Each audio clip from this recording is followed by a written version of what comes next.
In Sri Damansara, the developers argued that when they extended the time for delivery of vacant possession, they had relied on the fact that the controller had granted them an EOT. And as this happened before Ang Ming Lee, they had no reason to doubt the validity of the controller's decision. Before the federal court, this was framed as the second actor theory. In other words, what is the effect of the Sri Damansara's action of extending the date of delivery of vacant possession, which is the second act, which is based on the controller's exercise of granting an extension of time, which is the first act, where the later was subsequently held to be invalid. The second actor theory was applied in a 2006 case known as Pan Y versus Sam Weng Yi and another. In that case, the appellant was one of the owners of a property which was charged to a bank. The owners defaulted on their loan and the bank filed for an application for an order for sale of the property.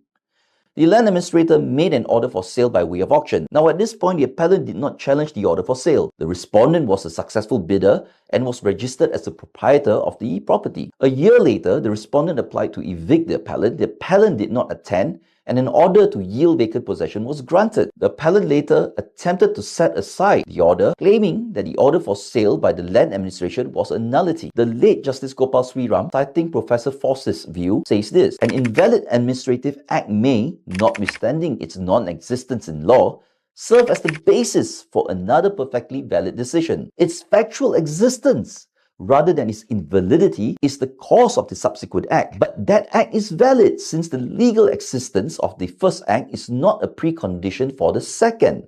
But the administrative acts clearly exist, in fact, and they often appear to be valid. And those unaware of their invalidity may take the decision and act on the assumption that these acts are valid. When this happens, the validity of these later acts depend upon the legal powers of the second actor. The crucial issue to determine is whether the second actor has legal power to act validly, notwithstanding the invalidity of the first act. And it is determined by analysis of the law against the background of the familiar proposition that an unlawful act is void. Justice Gopal Sriram then held that for the respondent to challenge the appellant's action to evict him, it was imperative for the respondent to have launched a frontal assault on the act of the land administrator and upon the plaintiff's registered title.